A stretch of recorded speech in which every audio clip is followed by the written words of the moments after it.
Hello, everybody. I'm just here to quickly say that this is going to be the last episode of Northern Lights for probably forever. Um, but don't worry. As the series ends, another starts. Well, two start. Just somewhere else.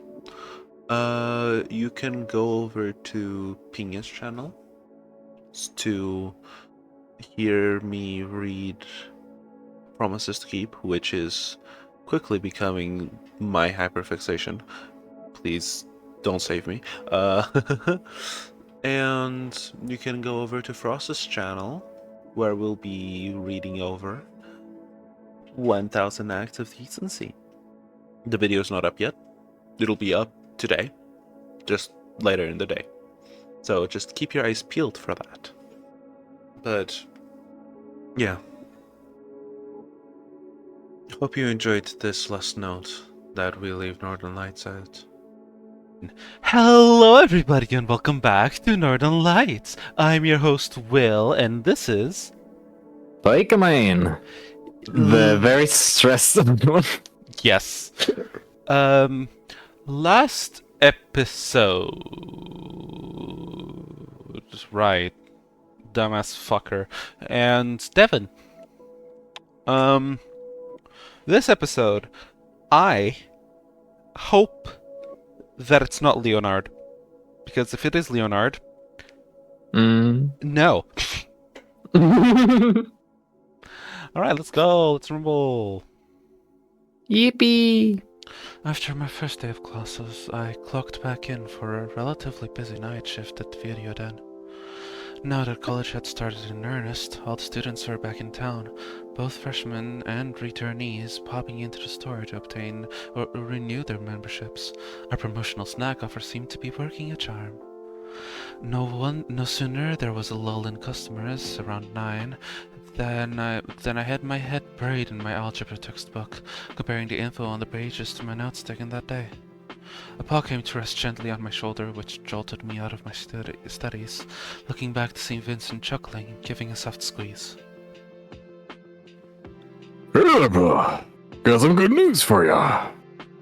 I don't know if that's Vincent's voice. It's been a while. It is, but way too much energy. Hey, pup.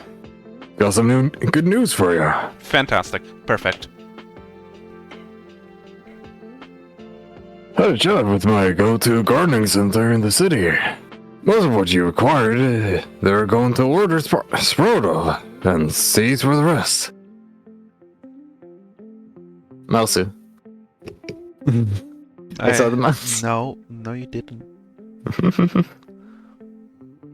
Should have it all together in time for our little bonding session. Really? That's awesome, Vinny. Thank you kindly. Think nothing of it. No, tell me, how was your first day of college when? He wags He does. the tail. Vincent took his paw off my shoulder and started going over the logbook, listing every new membership with registered that day. It was okay. I really enjoyed art history. Drawing 101, though, not so much. How do you mean? Didn't find it challenging enough? Nah. More like the teacher hates me. My shoulders slumped, and I avoided eye contact while revealing this. Returning to my algebra textbook, with a stolen glance, I could see the wolf furrowing his brow at this. Surely that's not true. It could be just his style of teaching. After all, every professor has a different style. Is Leonard's style the let's speak on one student and make everybody fear what might happen to them style? Because if so, he needs to stop teaching. I mean, yeah. Could simply be that he has to warm up to the new class. Maybe he's a hard ass. Really, anything under the rainbow. The conversation between Leonard and me played through my head once more, as it had been all day, making me tense, feeling cold in my bones, and just a little bit panicked, yet again. Looking up from my book, I grumbled a little, a small look of frustration in my eyes, not only from how the class had gone, but at Vincent even suggesting that Leonard might just need to lighten up still. Well, he didn't spend 5 whole minutes berating every other student for their art career dreams, just me and my desire to make movies. Vincent gripped my shoulder again, more firmly this time, sensation immediately washing the anxiety away. Let out a heavy sigh. Just give it time, pup. You're a talented artist. It'll come around eventually. Thanks, Vincent. I really hope he does. Maybe the werewolf was right, in that I could get Leonard's good graces if I gave him a fair chance. Tried to find calm in the turbulent storm. Though the conversation reminded me of the thumbnail assignment, and I wasn't going to earn Leonard's approval if I let his homework fall by the wayside. Tucking the algebra book away, pulled out my sketchbook, resolving to make thumbnails of the various customers. After helping Vincent close up shop at 10, I headed upstairs to my apartment, plopping down on the couch, opening my sketchbook to look over the thumbnails I had worked on. Staring at each one with more scrutiny than I'd ever really had with my art until now, looking for the tiniest imperfections in sketches that I inherently knew weren't supposed to be perfect. Anytime I noticed a flawed line, a half-hearted erasure of a section, I heard Leoni sigh, snort, and grunt his absolute disapproval in my head, clear as day. Leonard's constant condescension and ridiculing of movies as a whole had me stressing over the details. I couldn't slip up in front of him again. His harsh words were getting carved into my head, right where my father's policing ones still lingered. So often would my pa attack at my art aspirations, criticizing me, berating me for not sticking to his plans. My father kept telling me I had no future without his guidance. Leonard was piling on more reasons to doubt my choice to risk it all and come here. They would both agree that I'm in the wrong to become a filmmaker after all. Maybe the best way forward for me was to be someone's prize trophy, to do their bidding and just accept I was an idiot for ever thinking I could be anything more. I wish Tobin and Liam were here.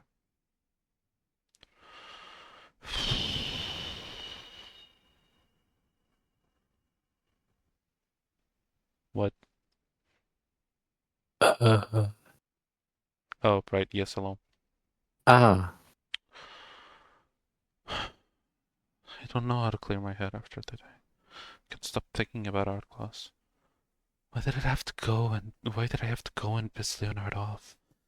Said I was sorry. Isn't that enough? Art history was nice at least. Really got me thinking about Silver Falls. Once I've got my filming gear again, I should start in earnest. They set my head straight, argued that the teacher was some prick with a grudge, and affirmed that my art was better than good. We'd probably be laughing about the whole thing over a pizza. But they weren't here. I was alone, so far from them, and left at the mercy of intrusive thoughts that were taking hold like stubborn weeds. I attempted to distract myself by making a small dinner of roasted veggies and a fillet of salmon, but try as I might, I couldn't completely push the nightmarish class out of my mind. Only managing to eat half my dinner, just wanting to get to bed and let the night carry the thoughts away. Surely I'd feel better in the morning. However, even my night's rest ended up being rough. I kept waking up, catching for breath, shivering and afraid, and ultimately looking over my shoulder each time, hoping that Aldra could be there. Someone to hold me, make me feel safe. Baby.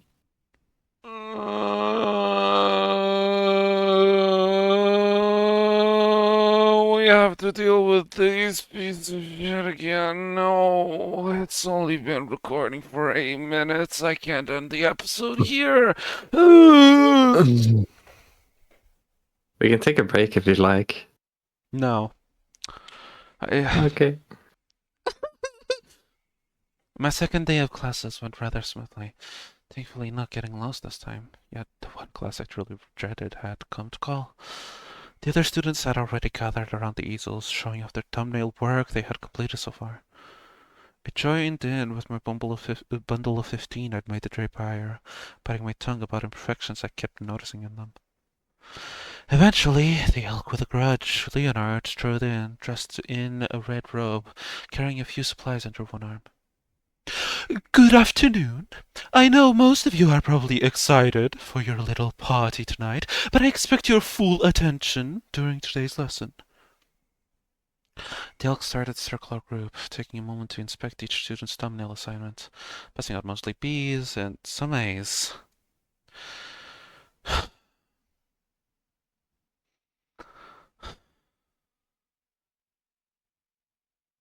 That is, until he stopped by my work last, once again, wondering if he'd always be saving mine for the unknown purpose. You're spending so much time on details. Have you retained absolutely nothing from yesterday's lecture? A thumbnail shouldn't take more than a couple minutes, meant to capture only the essence and the layout of your future subject. Leonard's next words came out practically a whisper, only for me to hear. Not that expect an otter to have good listening skills. See, I'm gonna punch you. do better. I wanna punch him. I want to do so much more. He had spoken to created loud, a firmness in his tone, seemingly to make a point of humiliating me in front of my classmates. We will continue our lecture on thumbnails today, this time focusing on capturing the energy of poses. In addition to your ongoing assignment of 10 per day, you will choose 2 from today's class to turn into full charcoal illustrations. Then, without warning, the elk slipped off his robe, revealing his fully... Cody.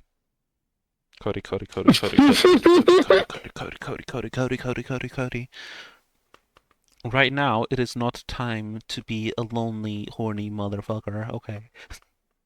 This is your racist piece of shit teacher who you want to kill. Oh my god.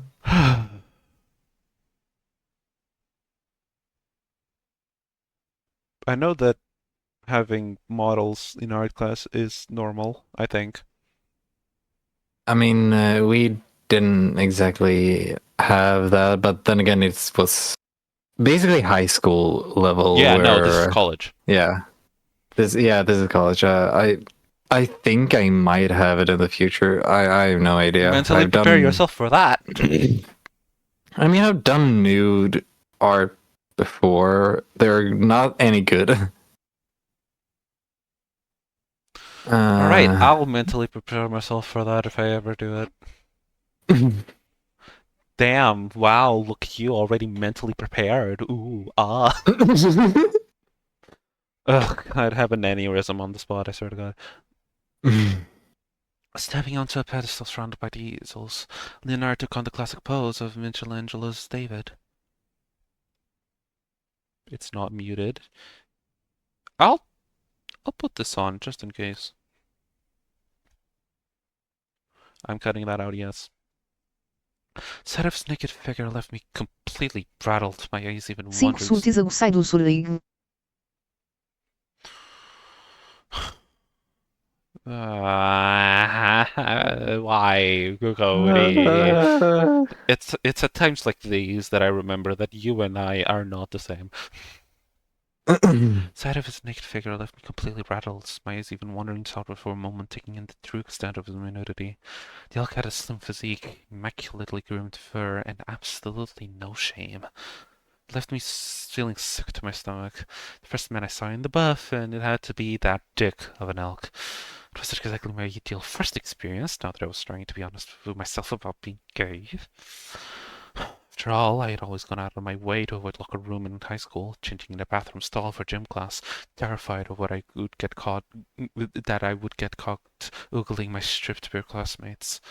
I knew that part of learning art involved studying the nude figure, with no clothing obstructing the subjects, was a good way to work on anatomy. But I certainly never expected to have it thrust upon me so suddenly, and without so much as a heads up. The scribbling with pencils was what finally broke me out of my trance. We were given less than 3 minutes per pose, the elk going through 10 in total, promptly naming each famous statue he copied. Oh my god, he's so obnoxious! Some were markedly more revealing than others, Mimic of Hercules being the most egregious in showing of every inch of the elk. Leonard didn't even bother putting his robe back on when he was done, addressing the students like that as we packed up our supplies. Fucking... I expect your chosen sketches to be presented next Tuesday, each accompanied by a brief 500-word... I mean, it is kind of brief. It's about like a page, maybe half. That's not my problem. Huh? 10 thumbnails. Two Oh, fully drawn charcoal illustrations, and 2 500-word essays that require research and then careful writing. Do you see my problem now? yeah. Yeah.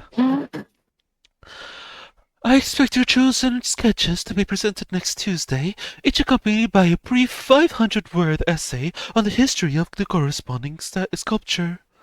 Extra credit will be awarded for each additional sketch and essay. Yo. Ah, yes. Loophole. I sure hope that you have 30 hours a day.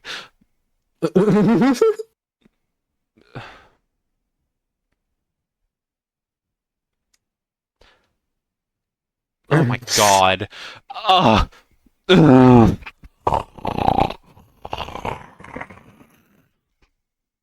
I am fine. His final words just barely left a mark on my brain. Couldn't stop staring at him, no matter how much I hated it. I so badly wanted it to be someone else. Aldrich, Devon, maybe even Vincent. Let any of them be the subject of my studies. Class is over, Cody. Are your skills really so lacking that you need to keep staring? His direct accusation and raised eyebrow make my first stiffen, shooting my eyes upward to meet his glare. Without another word, I hurried out of the start. Without any word, I hurried out of the art studio, clueless as to how I could even begin to defend myself.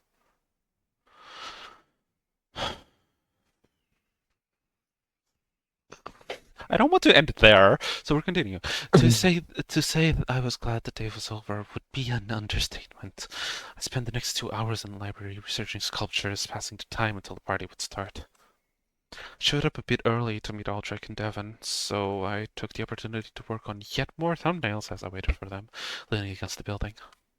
Leonard's class had by far given me the most work to do out of any in the first week, and outside of math, I was grateful the rest of my classes weren't terribly taxing. Cody. I only heard Cody. Hey, Cody. Did I go through? Yeah, that went through. I'm just... Oh yes, after what just happened in art class, what Cody definitely needs is a shirtless Aldrich. Yes, yes. Shepard came bounding over with his ever-handsome grin, leaning against the books wall next to me, as Devon sauntered over to join us. Aldrich's bare chest staring me in the face once more had me quite bothered, reminded of my embarrassing moment in the Firewatch Tower. There was no denying how easily he could rile up attractions I'd been trying to keep at bay for years. How you been, Otter? Holding up okay? Yeah, More or less. Hardest part has been remembering how to get to the right classrooms. Honestly, this place feels like a maze sometimes. It doesn't help that so many sections of it are completely devoid of life. Oh, what do you say we head right over to the quad? I don't know about you, but I'm dying for some beer. The shepherd chuckled, and though the mention was the main factor giving me pause about going to the mixer in the first place, the workload given by Leonard was another prominent reason on the list. Despite myself, I put away my stuff and followed Aldrich's lead.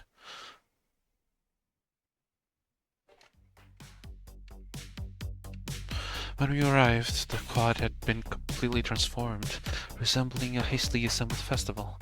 Booths, a stage, colorful lighting. Clearly the student activity club went out of their way to make college life fun. The event was already heavily packed. No doubt the word of free fun was attractive to the majority of the college cash-strapped students. Huh. Is that a giraffe in the background? Yes. Why? I like giraffes. Is that a kangaroo walking by? Yes. Me trying to see if I see any birds. The event was already heavily... I already said this. Aldrich quickly scoped out where the beer booth was and hurried over, working his way through the crowd to grab the red cups, offering one up to each of us. My paw began shaking, nervously reaching out to take the cup, staring down at the foamy drink.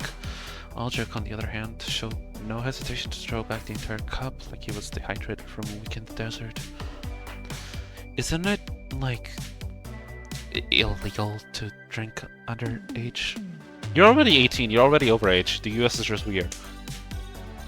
I mean, yeah. In Sweden, you can technically begin at 16 under parents or adult You can technically supervision. begin at 13, but you know.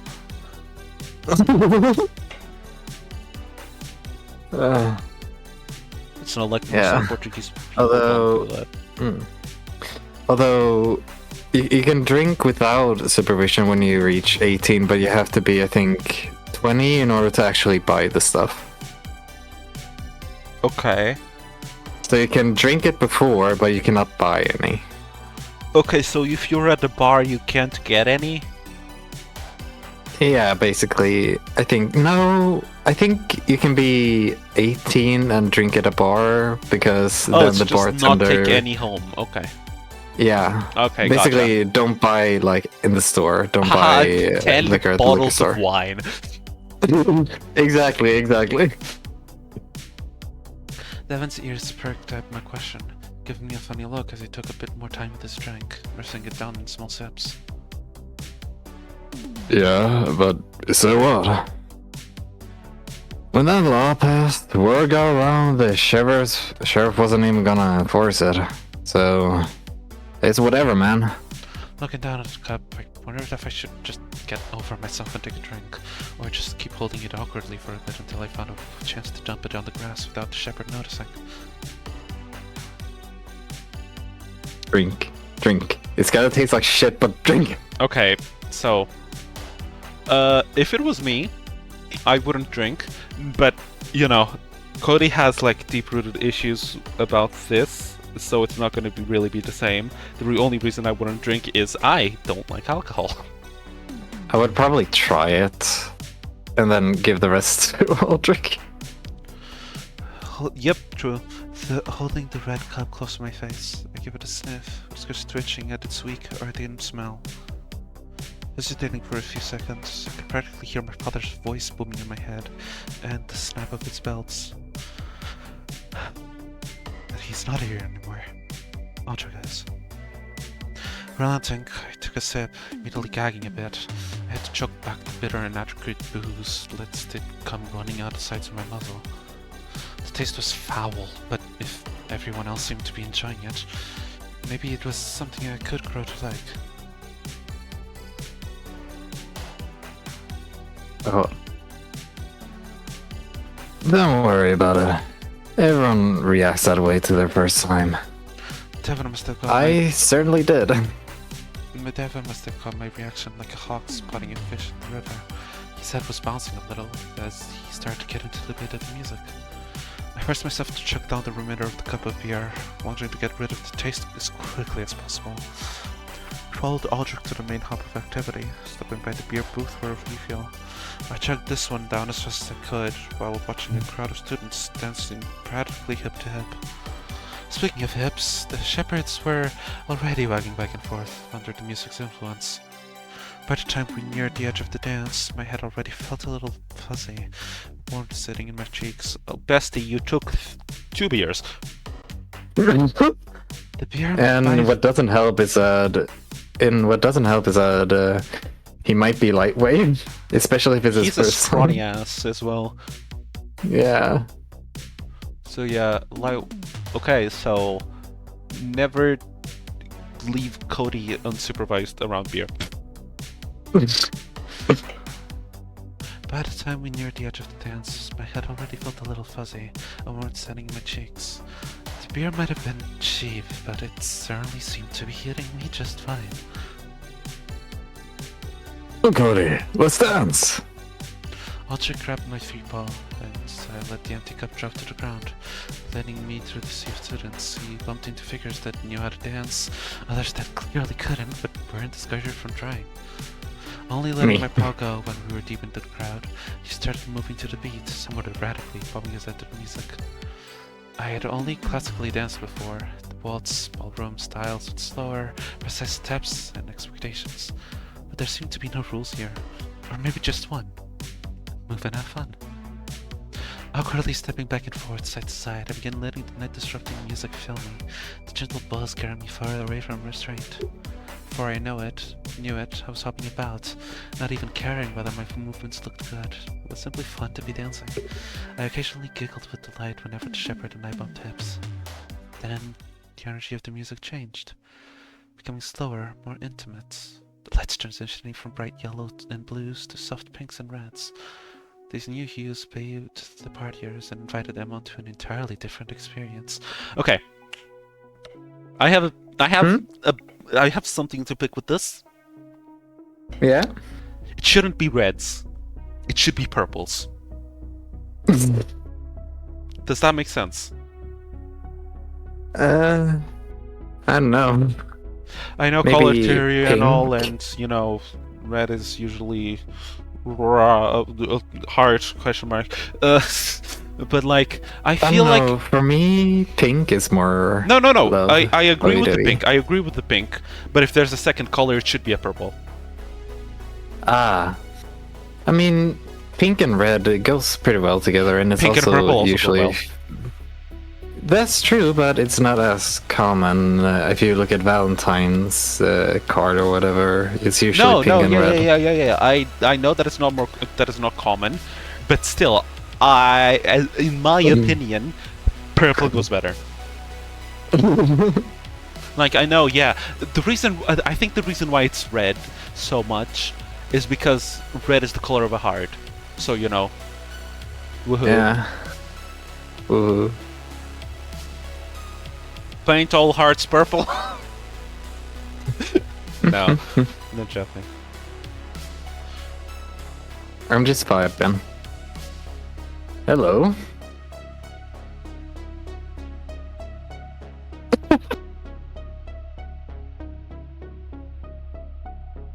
Okay.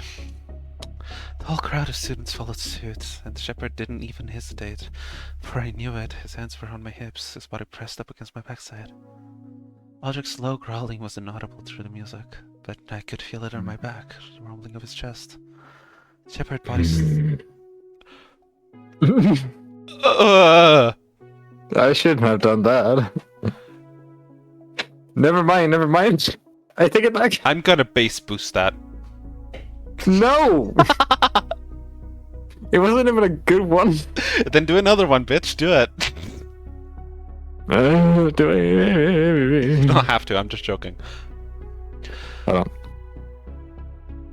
on. No. I need to. Oh my god, we're not gonna spend 10 minutes waiting for you to growl. No. Hmm.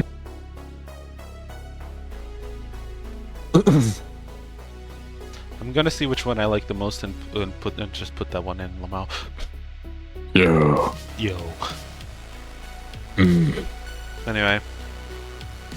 Shepard boldly slid one paw at the front of my shirt, stroking across my stomach, claws running through the fur. His other paw hooked a few fingers inside my pants, gripping onto the curve of my hip, getting my body into the music.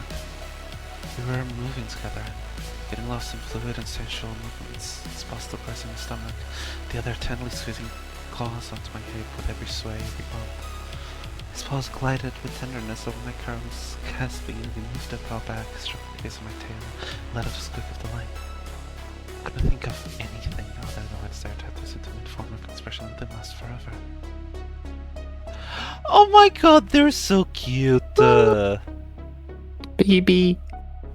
They're so cute. Aw, they don't talk at all about how Leonard is a racist piece of shit if you drink a beer. Audrey kept finding and returning to spots on my body that elicited squeaks until he spun me around and pulled me against him even tighter. Instinctively, I wrapped my arms around him. Lost in the music and the haze of cheap beer, I let my paws wander, feeling over whatever they could reach, fingers tracing the ridges and valleys of his muscular back. Slowly working my way down, although while we sighed, right into each other, I nuzzled into his bare chest as he nuzzled between my ears. There was no him or I at the moment. There was only us. One single entity, completely in sync with the music, overflowing with electric, passionate energy. Paws feeling everywhere, skirting like the blurred line between passion and expression. Our racing, mind clear of thoughts. As the music at the lights picked up the pace again, Audrey and I separated, wordlessly returning to our individual dancing. And yet, the moment lingered in my mind. I kept stealing glances at him, smile fixed on my face. Unless they talk about it after. Now, more than ever, it dawned on me that Aspen Hollow truly was a different world from Nolan's. A place to be yourself. Vincent and Leonard had been the only ones to ever give me any funny looks thus far. Everyone else just didn't seem to care. I can't just be me, whoever that is. I wasn't sure for how long we danced, but eventually we grew exhausted and retreated away from it all, returning Devon with Aldrich getting the three of us more beer.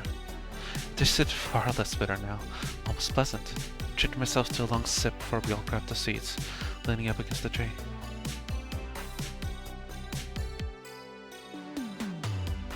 And that's where we're gonna end the episode. Whoa. Yippee! I'm just vibing to this music, man. Real. I still prefer Melt all the stress away. I still prefer the other one more though. This one is nice though. There are plenty good ones in this VM. All of them are good ones. What the fuck are you talking about? I am the #1 Northern Lights soundtrack enjoyer. I think they have all of it up on SoundCloud. Well, too bad I don't use SoundCloud. It's free. I know it's free. I still don't use it. Anyway. Well, that ended on a much happier note than how it Leonarded. I'm going to stab him. I'm going to stab him one day. Mark my words. Anyway, I hope you enjoyed this episode of Northern Lights. If you did, like, comment, and subscribe. Do all of those things on whatever order. I don't really mind. And even if you're only here for this episode, I hope you have a lovely rest of your day. Bye-bye. Bye-bye now. Bye-bye. Bye, bitch.